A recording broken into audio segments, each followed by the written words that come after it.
My name is Anthony, 35 years old, a tech millionaire with a net worth of roughly $300 million. At first glance, you might think my life is nothing but roses.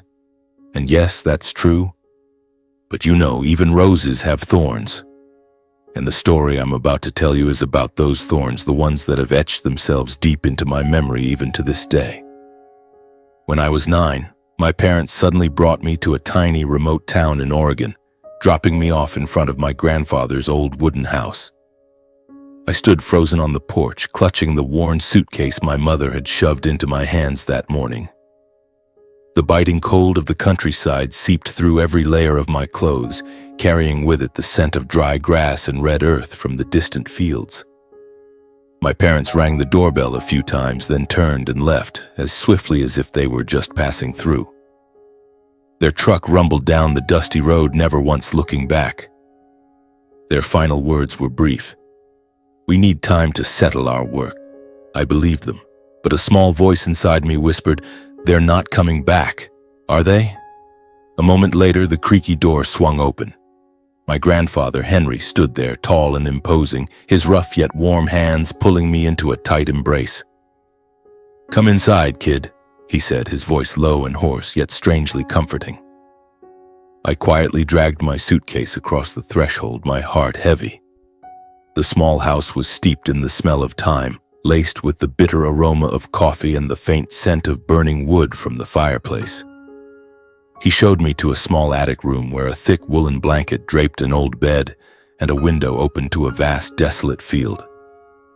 That night I lay awake, staring at the ceiling, trying to conjure my parents' faces in the darkness. They'll come back, won't they? But all that answered me was the howling wind slipping through the window's cracks, cold and unfamiliar. In the days that followed, I lived like a shadow. I spoke little, smiled even less, and answered my grandfather with curt, clipped words. But he never pushed me. Every morning he rose early, the clatter of the coffee maker echoing in the kitchen before he hurried out to the stables. Meanwhile, I sat silently at the old kitchen table, nibbling on the slightly burnt toast he'd made my heart hollow. I missed home, the clamor of city traffic, and even the heated arguments between my parents. At least back then I had them. Here it was just me, my grandfather, and the eerie silence of the countryside. One afternoon I saw him in the backyard tinkering with an old harvesting machine. Sweat beaded on his forehead, his hands smeared with grease, yet his eyes lit up when he noticed me. "Come here, Anthony, try holding this wrench." I hesitated before stepping closer, my small hands trembling as they grasped the heavy tool. He patiently showed me how to tighten a bolt, his steady, low voice reassuring, "You can do it, just give it a try." I fumbled through it, clumsy and slow, but eventually the bolt twisted into place. He let out a hearty laugh, the sound echoing across the yard.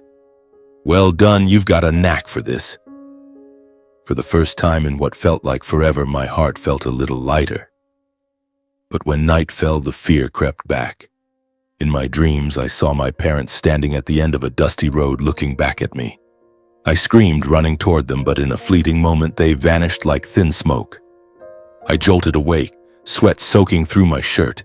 In the darkness, I wondered, who am I really? A child abandoned? A burden to my grandfather?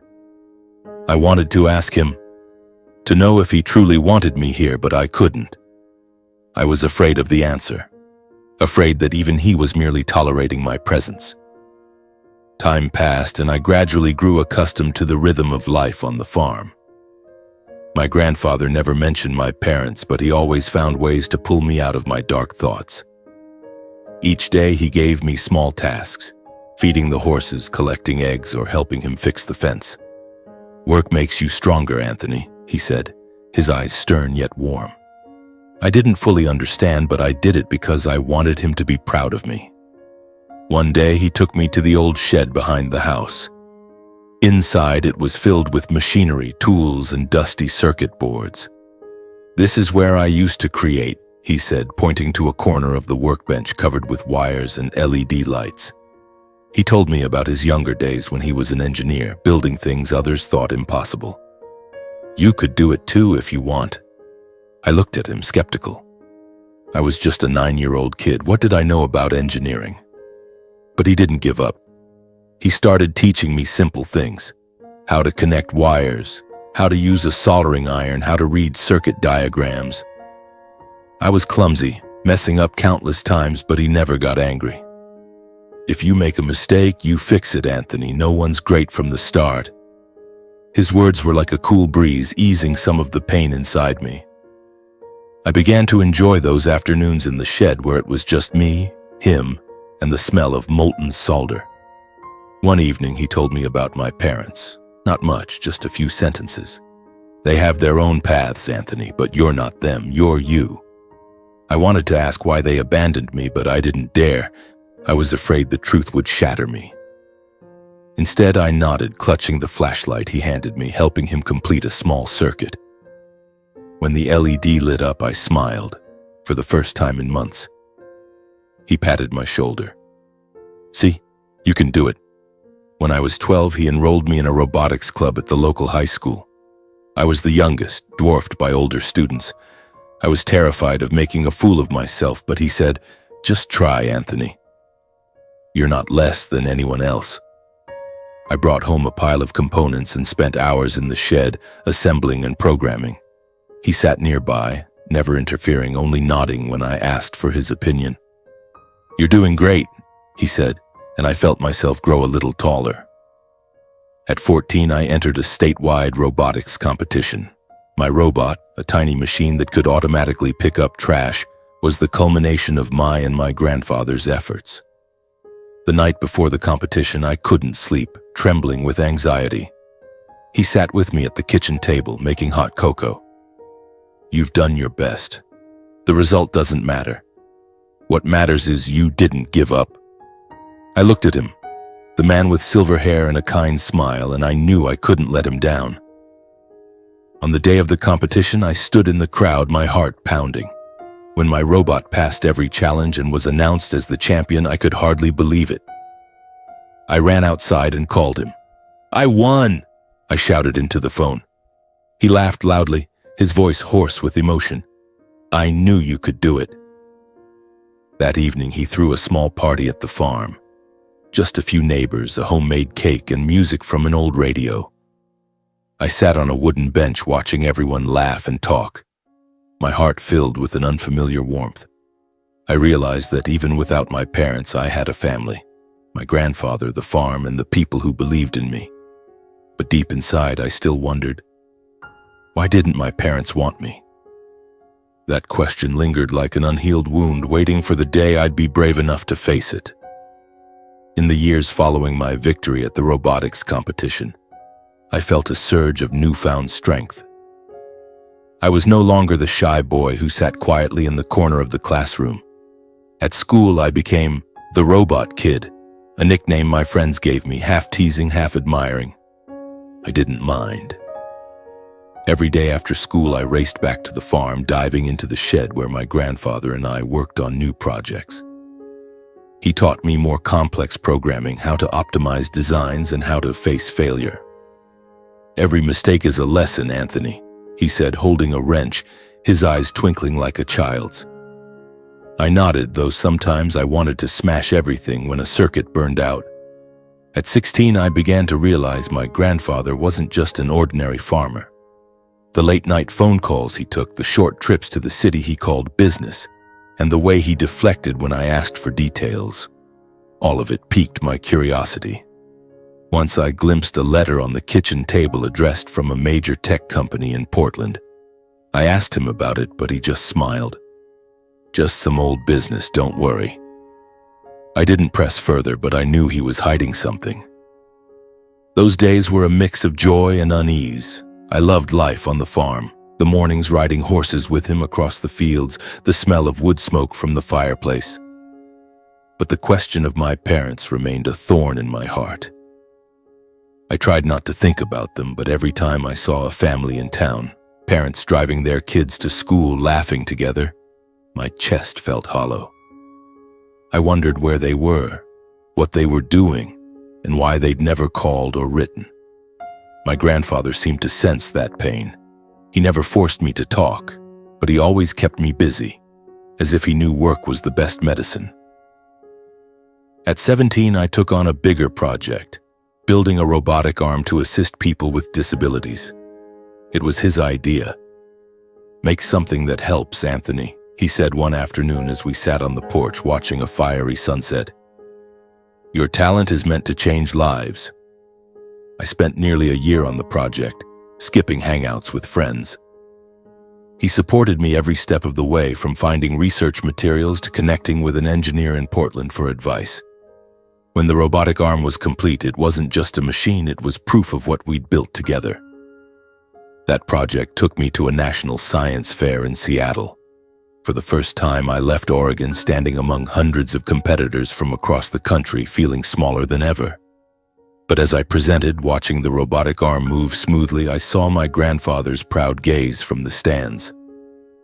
I won second place, not first like before, but he still hugged me tightly, whispering, "You made me so proud."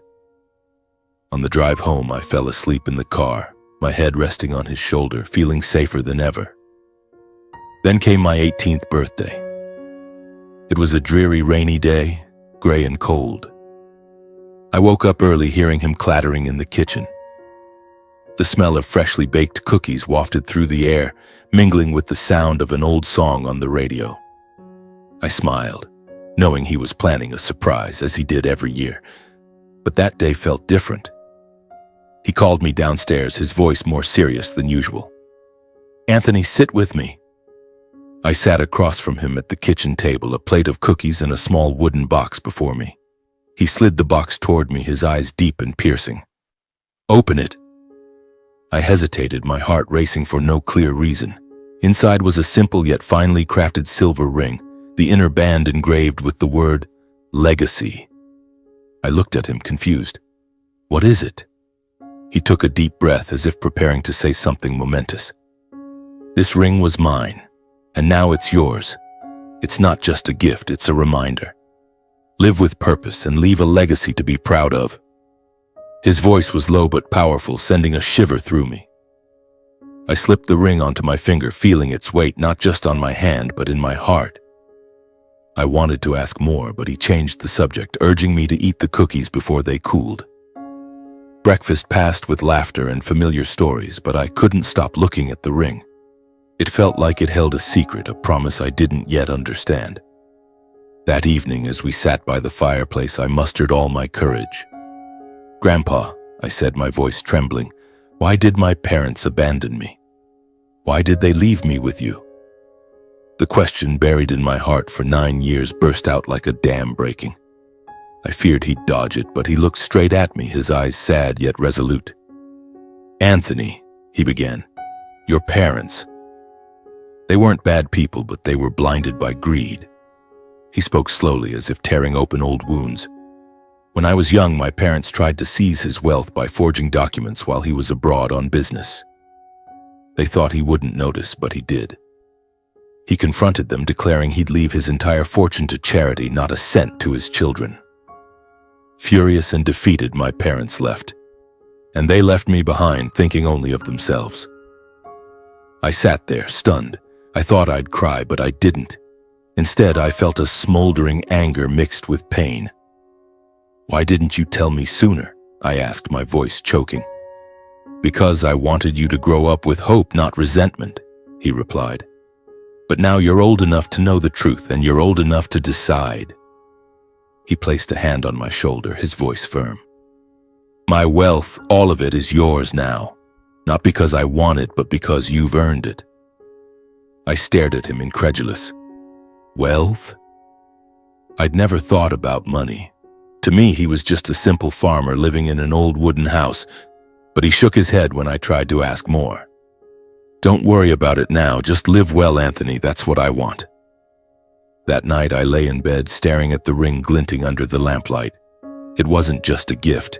It was a declaration that I belonged here, with him, with the farm, with myself. But deep inside, I sensed a storm brewing. The truth about my parents, the wealth, the ring, all were pieces of a puzzle I wasn't yet ready to assemble. Then autumn arrived, painting the Oregon sky in vibrant gold. The ripe barley fields stretched endlessly, shimmering under the sunlight. My grandfather and I kept our old routine, riding horses in the early mornings, tinkering with new projects in the shed in the afternoons. But I began to notice him slowing down. He'd pause mid-task while fixing machinery, hands on his hips, breathing heavily. "Getting old, Anthony," he'd chuckle when I asked, worried. "Just let me rest a bit." I nodded, but unease gnawed at me. He was the only person I had, and the thought of losing him made it hard to breathe. One morning I woke up late, struck by the unusual silence, no clattering from him in the kitchen. I rushed downstairs, calling out, "Grandpa!" Silence. My heart pounded as I opened his bedroom door. He lay on the bed, eyes closed, face pale. I rushed to him, shaking him, my voice breaking. "Grandpa, Grandpa, wake up!" But he didn't stir. I touched his hand, it was cold. I stood there, frozen, as if the world had collapsed. I don't remember how I called 911, only that when the ambulance arrived, they confirmed what I couldn't accept. My grandfather had passed away from a stroke in the night. The hours that followed blurred like a nightmare. I sat in the living room, clutching the silver ring he'd given me, listening to people come and go. Neighbors visited, each with a story about him. How he'd fixed their tractors for free or lent them money in hard times. I listened, but couldn't speak. My mind was empty, repeating one question. "Why, Grandpa? Why did you leave me?" The funeral was held at the town's small church where he'd taken me every Sunday. The pews were packed. Farmers, engineers, even a few suited strangers from the city I'd never met. I stood by the casket, looking at his face, serene as if asleep. I wanted to scream, to pull him up, but I just stood there, gripping the ring, feeling it was the only thing keeping me from breaking apart. As the pastor read the prayers, I recalled our evenings by the fireplace when he'd talk about engineering, patience, and living with purpose. "You are my legacy," he'd said. Now he was gone, and I didn't know how to go on. All I knew was that no matter how much it hurt, I had to be strong for him. That day at the funeral, as I stood in the churchyard thanking mourners, a sleek black car pulled up. The door opened and I saw them, my parents. They stepped out, dressed impeccably, but their eyes chilled me. My mother approached, hugging me, whispering, "Anthony, I'm so sorry, I've missed you." My father stood behind, nodding, his face stern. I stood rigid, not returning the embrace. It felt like an invisible wall stood between us. I wanted to believe them, to think they'd returned out of regret. But when they pulled me to a secluded corner, my mother's tone shifted, syrupy and artificial. "Anthony, you're grown now. We should be together as a family. Your parents will take care of you and everything he left behind." The phrase, "everything he left behind," sent a shiver through me. I looked at my father. He avoided my gaze, but I saw the tension in his face. "What do you mean?" I asked, my voice cold. My mother smiled, placing a hand on my shoulder. "You know, your grandfather was wealthy. The farm, the company shares, everything. We need to talk to arrange things." My heart pounded as I pushed her hand away. He hadn't been gone a day and they were already here like vultures circling prey. "I don't have anything to talk about or arrange with you," I said, turning away. But she grabbed my arm, pulling me back, her voice sharpening. "Don't be foolish, Anthony. You need your parents. You can't manage that money alone." I yanked my arm free, staring them down. 9 years. You disappeared for 9 years, not a letter, not a call. Now what do you want? Grandpa's money? My father finally spoke, his voice low but menacing. "Watch your tone, Anthony. We're still your parents." I let out a dry laugh, feeling a fire ignite in my chest. "Parents, you abandoned me when I was 9. Don't act like nothing happened. And don't think I'm just some clueless kid." I walked away without looking back, but my heart was in turmoil. They stayed in town, renting a room at a nearby inn. In the days that followed, they called, texted, even showed up at the farm. Each time I saw them, I remembered his words. They were blinded by greed. I knew they hadn't come back for me. They wanted his wealth, something I hadn't even begun to consider. But I was also scared. I was just an 18-year-old kid. How could I stand up to them? A week after the funeral, I was summoned to a lawyer's office in Portland. Ms. Laura Bennett, my grandfather's attorney, greeted me in a glass-walled room overlooking the Willamette River. She was about 50, her hair neatly tied back, her eyes sharp yet kind. "Anthony," she said, handing me a glass of water. "Are you ready?" I nodded, though my heart pounded. My parents were there too, sitting across from me, their faces composed but exchanging glances as if anticipating something. Ms. Bennett opened a folder and began reading the will. Her voice was steady, but each sentence hit me like a hammer. My grandfather had left me everything. The farm, shares in a tech company worth tens of millions, and other investments. Over $100 million in total. I sat there, stunned, unable to believe it. I'd never imagined he was that wealthy. To me, he was just a farmer in a flannel shirt, driving an old truck and brewing coffee every morning. My mother let out a small laugh as if she couldn't contain herself. "That's wonderful, Anthony. We'll help you manage it." But Ms. Bennett raised a hand, cutting her off. "I'm sorry, Mrs. Wilson, but the will is clear. Anthony is legally independent and he is the sole heir. There are no provisions regarding guardianship by either of you." My father slammed the table, his voice roaring. "What is this nonsense? We're his parents." Ms. Bennett remained calm, retrieving a small scanner from a wooden box. To verify the heir's identity, Mr. Henry requested a scan of the ring. I extended my trembling hand, the silver ring glinting. She scanned it and a code appeared on the screen. "A perfect match," she said. "This ring is the key, Anthony." Mr. Henry encoded it to ensure only you received the inheritance. My mother's face paled and my father shouted, "What? A ring?" The old man was insane. But Ms. Bennett didn't flinch. She produced another document, her voice icy.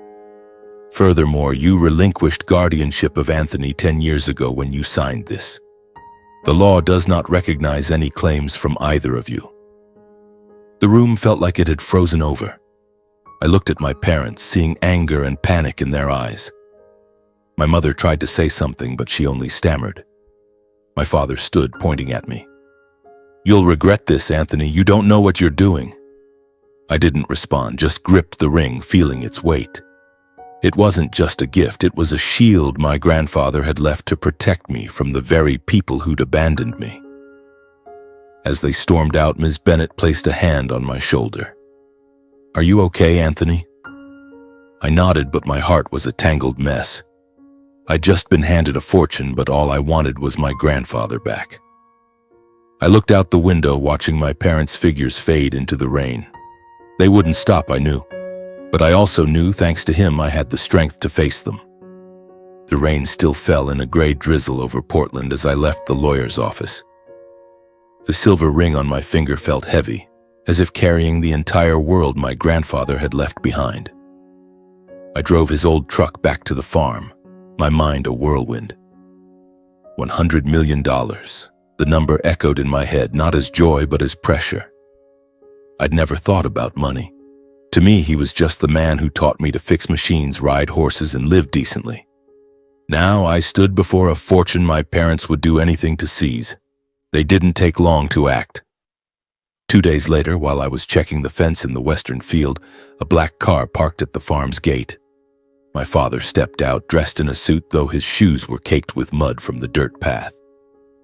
My mother followed, impeccably dressed, her smile forced. I stopped, wiping sweat from my brow, my stomach knotting. "Anthony," she called, her voice overly sweet. "We need to talk." I crossed my arms, staring at them. Talk about what? I made myself clear at the lawyer's office. My father stepped closer, his eyes sharp as knives. "Don't be foolish, Anthony. You don't know how to manage that money. You need us. Otherwise, you'll lose everything." I let out a dry laugh, anger surging. "Lose everything? Like how you abandoned me 10 years ago?" My mother cut in, her voice trembling as if on the verge of tears. "We were wrong, Anthony, but we're family. You can't turn your back on your parents." I looked into her eyes, seeing the dishonesty as clear as day. "Family? Family doesn't abandon their child for money. You came back for Grandpa's fortune, not for me.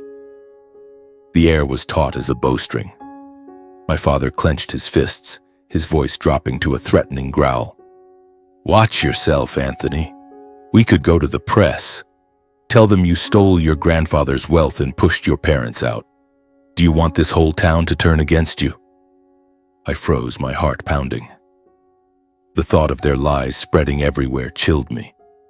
But then I remembered Grandpa, the ring, and what he taught me. Don't let anyone make you doubt yourself. I took a deep breath, stepping closer to my father, meeting his gaze. Want to tell stories? Fine. Tell them how you forged documents to steal from Grandpa.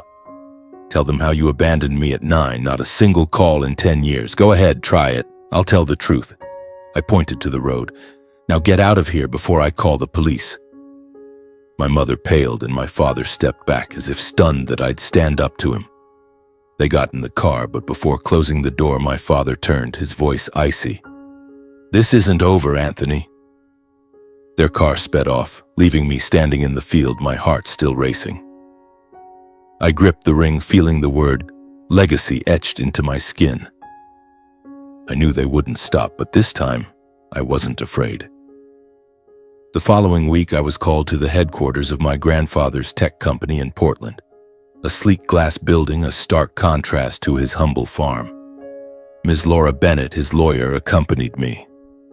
You need to show up, Anthony, she said. The shareholders want to meet the heir.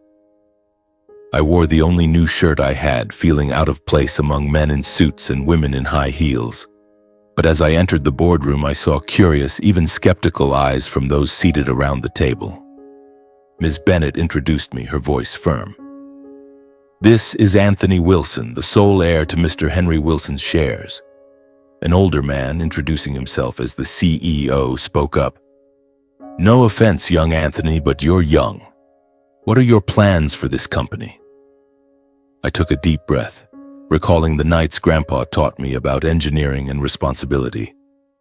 I won't promise to do everything perfectly, I said.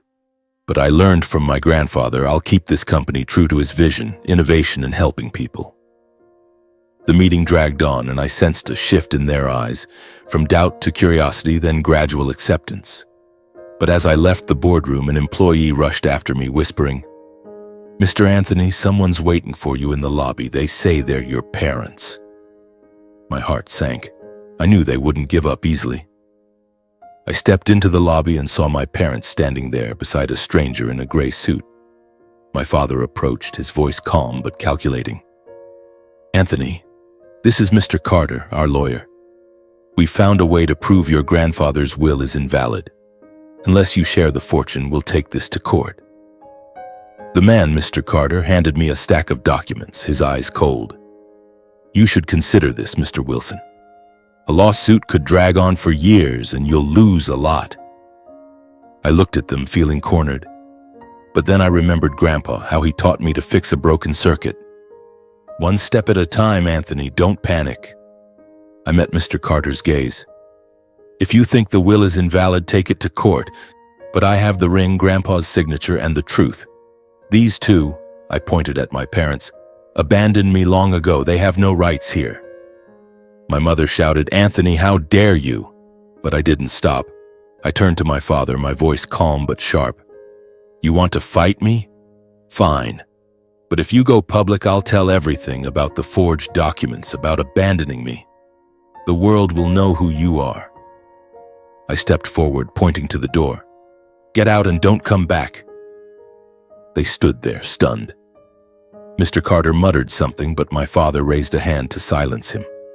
They left without another word. As the glass door closed, I exhaled, feeling like I'd just weathered a storm. Ms. Bennett, who'd been standing behind me, patted my shoulder. You did well, Anthony. Henry would be proud. That night, back at the farm, I couldn't sleep. I sat at the kitchen table, opening the old wooden box my grandfather had left behind. Inside was his journal, its yellowed pages chronicling his life. From the days he built his company to the years he raised me. I read, each line pulling me back to our time together. But the final page left me choked with emotion. He wrote, Anthony, you are my hope. If you're reading this, use what I've left you to help others. Build Henry's Hope, a foundation for orphaned children like you so they can learn engineering, science, and find light in the darkness. I sat there, tears falling silently. He hadn't just left me money. He'd left me a mission. The next morning, I called Ms. Bennett, telling her about my idea to establish Henry's Hope. She smiled over the phone. I was waiting for you to say this. Henry was certain you'd do this for him. I got to work immediately. I reached out to advisors, met with people who'd worked with my grandfather, and planned the foundation. I wanted it to be more than scholarships, a place where orphaned children felt loved and believed in, just as he'd made me feel. I hired a small team, using part of the fortune to build the foundation's office right on the farm. Every day I worked late, reviewing applications from children in need, feeling as if he were still beside me, guiding me. Not everyone supported me. Some company shareholders doubted me, saying I was too young to run both the foundation and the company. They urged me to sell my shares, to let adults take over. I refused. I remembered his words, "You are you, Anthony. Don't let anyone tell you you're not enough." I met with them, presenting the foundation's plans and pledging to keep the company true to his vision. Slowly they came around, though not all of them. One afternoon I stood in the field behind the farm, watching the first children supported by the foundation play. They laughed, holding simple robot models I'd taught them to build. I gripped the ring, feeling the word legacy as a reminder. I wasn't just carrying on his legacy, I was building my own. And today I sit here to tell you my story. A millionaire with scars on his heart, but a heart that still burns warm and alive. Henry's Hope has been running for over 15 years. From an idea in his journal, it's become a flame lighting the way for thousands of orphaned children. We've built schools, awarded scholarships, and opened engineering classes where kids can dream big. I still remember the face of the first girl to receive a scholarship, her eyes shining as she assembled her first robot. Now she's the chief engineer at our company, one of many young talents born from Henry's Hope. They haven't just overcome adversity, they're changing the world, one circuit, one innovation at a time. My grandfather's tech company, now under my leadership, keeps his promise. Innovation for the greater good. Young engineers, many once orphans like me, sit in boardrooms pitching ideas that leave me in awe. Every time I look at them, I see traces of him. His kind smile, his trusting eyes.